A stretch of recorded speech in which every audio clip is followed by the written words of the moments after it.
Good morning everyone. आज के इस वीडियो में हम लोग स्टार्ट करने वाले हैं क्लास 10 केमिस्ट्री का first chapter chemical reaction and equation.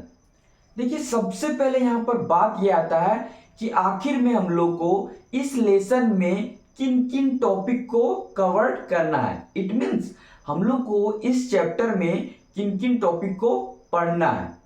तो चलिए समझते हैं। सबसे पहले देखिए, हम लोग को इस चैप्टर में समझना पड़ेगा केमिकल चेंज के बारे में कि केमिकल चेंज होता क्या है। फिजिकल चेंज के बारे में समझना पड़ेगा कि फिजिकल चेंज होता क्या है। केमिकल रिएक्शन के बारे में हम लोग डिस्कस करेंगे कि केमिकल रिएक्शन होता क्या है। कैरेक्टरिस्टिक्स ऑफ केमिकल रिएक्शन को समझना पड़ेगा कि केमिकल रिएक्शन का कैरेक्टरिस्टिक्स क्या होता है, या फिर बोले प्रॉपर्टीज ऑफ केमिकल रिएक्शन। उसके बाद केमिकल इक्वेशन को समझना पड़ेगा कि आपका केमिकल इक्वेशन होते क्या है। फिर हम लोग टाइप्स ऑफ केमिकल इक्वेशन समझेंगे, वर्ड इक्वेशन, सिंबल इक्वेशन।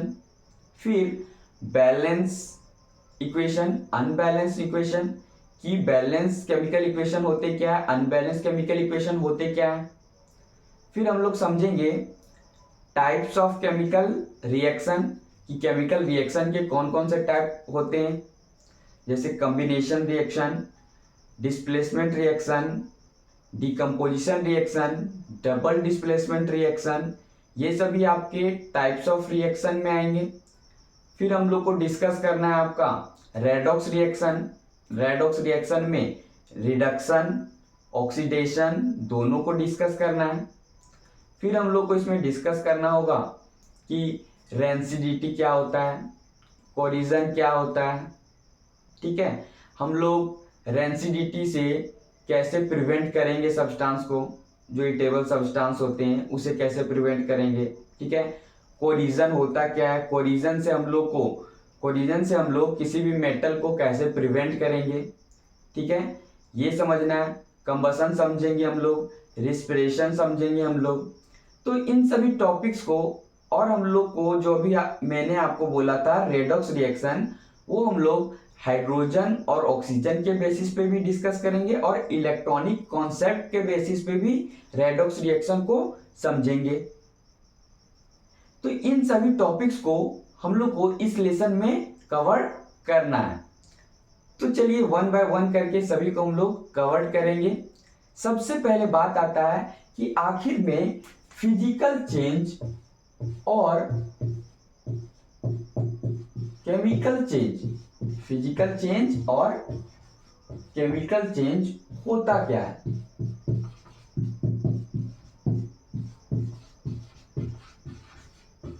ठीक है, दो चेंजेस का बात आ रहा है, कौन कौन सा, फिजिकल चेंज और केमिकल चेंज। तो चलिए दोनों को वन बाय वन करके डिस्कस करते हैं। सबसे पहले अगर बात करें फिजिकल चेंज का कि फिजिकल चेंज होता क्या है, those change in which no new substance is formed is known as physical change। वैसा चेंज जिसमें कोई नया सब्सटेंस का फॉर्मेशन ना हो, वैसे चेंज को हम लोग क्या कहते हैं, फिजिकल चेंज कहेंगे। जैसे एग्जांपल आप समझोगे, कटिंग अ पेपर। एक हम लोगों ने पेपर लिया, उसको कट किया दो पीस में। अब बताइए कि उस पेपर का ही दो पीस था, तो क्या उसमें कुछ चेंजेस देखने मिल रहा है? सिर्फ ये चेंजेस देखने को मिल रहा है कि उस पेपर का साइज क्या हो गया, स्मॉल हो गया। लेकिन जो हम लोग उस पेपर का दो पीस किए, तो ये पीस और ये पीस दोनों सेम केमिकल से बने हुए थे। तो बताइए कुछ यहाँ चेंजेस देखने को मिला साइज के अलावा? नहीं। नया सब्सटेंस बना क्या? नहीं। तो ये आपका फिजिकल चेंज को रिप्रेजेंट कर रहा है। जैसे और समझिएगा, फिलिंग एयर इन बलून। ठीक है, एक बलून हम लोग लिए हैं, उसमें जब हम लोग एयर को फिलअप करते हैं, हवा को भरते हैं, और उसके बाद वहां पर आप देखोगे कि जब हम लोग उसमें एयर फिलअप किए तो क्या हो गया कि बलून का साइज इंक्रीमेंट हो गया, इंक्रीज कर गया।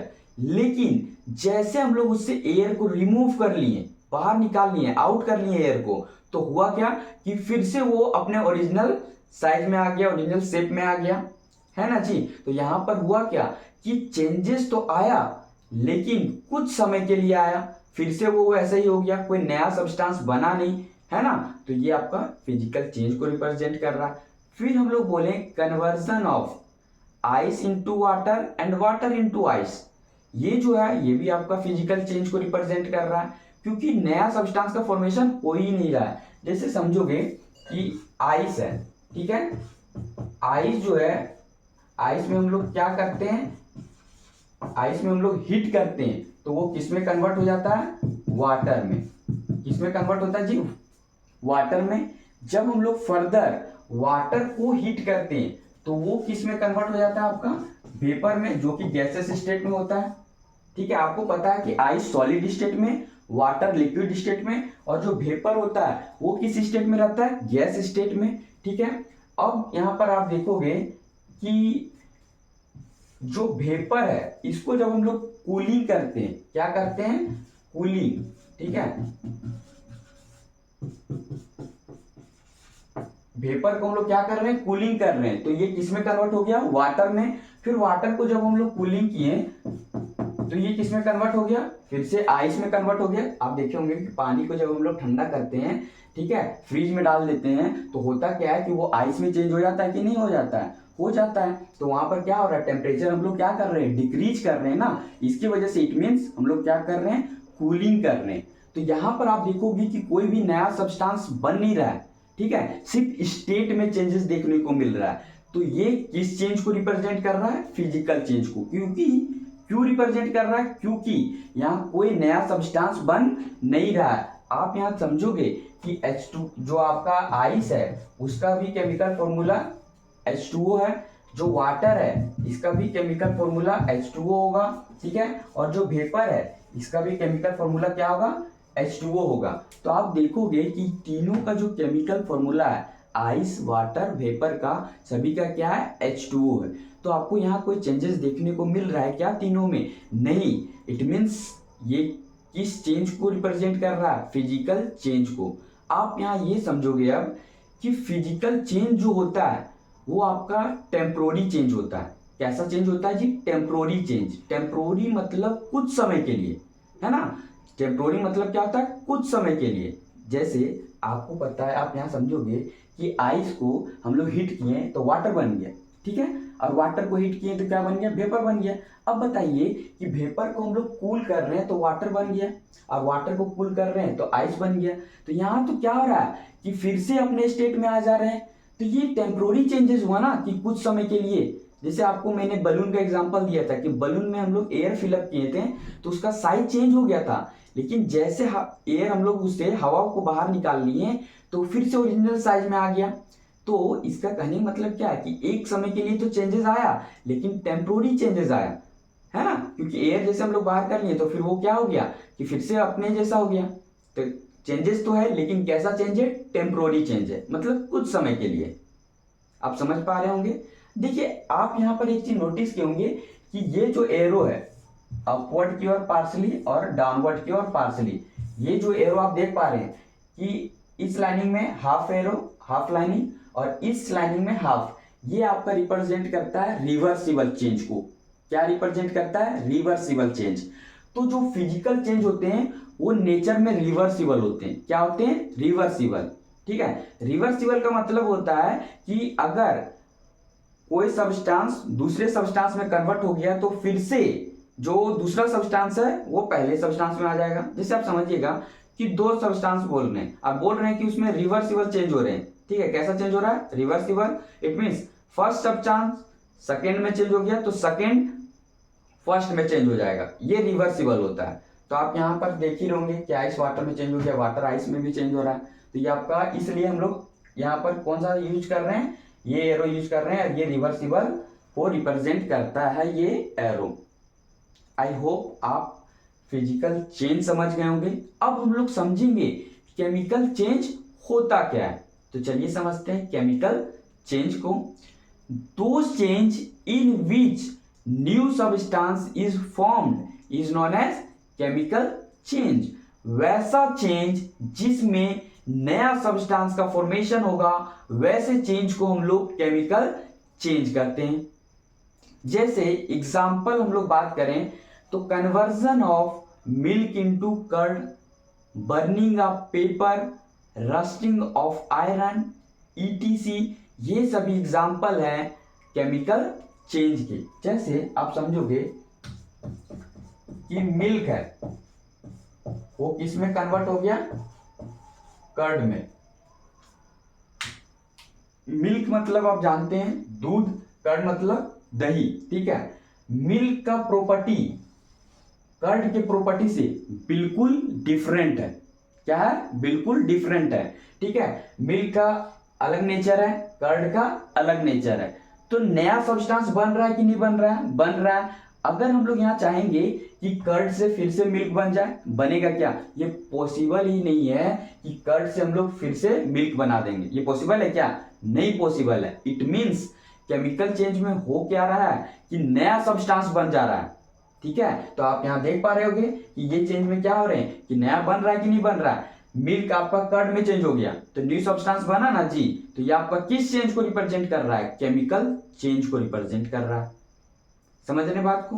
देखिए केमिकल चेंज जो होता है ना, वो कैसा चेंज होता है, परमानेंट चेंज होता है। कैसा चेंज होता है, परमानेंट। मतलब एक बार चेंज हो गया तो फिर से वो वापस वैसा नहीं हो पाएगा पहले जैसा। जैसे आप यहीं पर देख लो ना कि मिल्क था, मिल्क किसमें कन्वर्ट हो गया, कर्ड में। अब कर्ड मिल्क में चेंज होगा क्या, नहीं हो पाएगा। तो परमानेंट चेंज हुआ ना जी, ठीक है। और समझोगे कि जो केमिकल चेंज होते हैं वो आपका नेचर में इरिवर्सिबल होता है। क्या होता है, इरिवर्सिबल।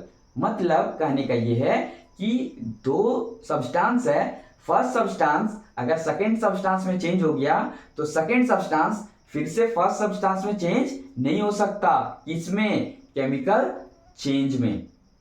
जैसे आप समझोगे कि हम लोग पेपर लिए हुए हैं, पेपर को हम लोग बर्न किए तो हुआ क्या, वहां पर हम लोग को हीट मिला, लाइट मिला, ठीक है, और प्रिसिपिटेट मिला। देखोगे कि पेपर को हम लोग जलाते हैं तो हीट मिलता है, लाइट मिलता है और राख बनता है उसका, आप देखे होंगे, जिसे हम लोग आपका पीपीटी मतलब प्रिसिपिटेट का नेम देते हैं। समझ रहे हैं आप, ठीक है। तो वहां पर आप देखोगे कि नया सब्सटेंस बन रहा है ना, और जिसमें भी नया सब्सटेंस बनेगा, ठीक है, तो आपका रिप्रेजेंट करता है किसको, केमिकल चेंज को रिप्रेजेंट कर रहा है। समझ रहे हैं। अब जैसे बात करें कि जो राख है उससे हम लोग पेपर बना सकते हैं क्या, नहीं बना सकते हैं, ठीक है। जिसे हम लोग यहाँ पर क्या बोल रहे हैं, प्रिसिपिटेट बोल रहे हैं। हम लोग प्रिसिपिटेट के बारे में आगे और डिटेल में डिस्कस करेंगे। देखिए प्रिसिपिटेट एक तरह का क्या होता है, इनसॉल्युबल सब्सटेंस होता है, ठीक है, जो कि वाटर में डिसॉल्व नहीं होता, ठीक है, जो कि क्या होते हैं कि बॉटम में सेटल हो जाता है। इसलिए प्रिसिपिटेट को हम लोग डाउनवर्ड एरो के द्वारा रिप्रेजेंट करते हैं। ये हम लोग डिस्कस करेंगे जब हम लोग बताएंगे, आपको बताएंगे कि how to make chemical reaction more informative. तो मैं उसमें आपको बताऊंगा कि प्रिसिपिटेट हो गए, इवोल्यूशन ऑफ गैस हो गए, और बहुत सारे टर्म आएंगे, उसको हम लोग कैसे रिप्रेजेंट करते हैं। इट मीन्स हम लोग ये जब डिस्कस करेंगे ना कि केमिकल रिएक्शन को हम लोग मोर इंफॉर्मेटिव कैसे बनाएंगे, उस समय हम लोग और डिटेल से डिस्कस करेंगे, ठीक है। तो बेसिकली ये बात था कि केमिकल चेंज में होते क्या है और फिजिकल चेंज में होते क्या है, दोनों में सर्टेन सा डिफरेंट है, हल्का सा डिफरेंस है। फिजिकल चेंज में हम लोगों ने ये समझा कि वैसा चेंज जिसमें न्यू सब्सटेंस का फॉर्मेशन नहीं होगा वो फिजिकल चेंज को रिप्रेजेंट करेगा।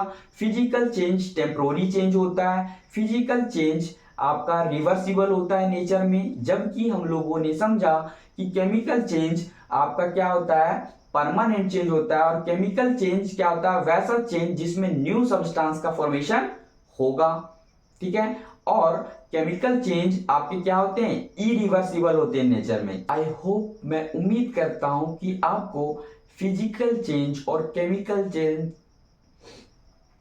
आई होप मैं उम्मीद करता हूं कि आप केमिकल चेंज और फिजिकल चेंज के बारे में समझ गए होंगे। अगर किसी तरह का कोई प्रॉब्लम रह जाता है तो आप उसे कमेंट करें, मैं उस प्रॉब्लम को सॉर्ट आउट करने का प्रयास करूंगा। नेक्स्ट वीडियो में हम लोग जानेंगे, हम लोग डिस्कस करेंगे केमिकल रिएक्शन के बारे में, कैरेक्टरिस्टिक्स ऑफ केमिकल रिएक्शन के बारे में।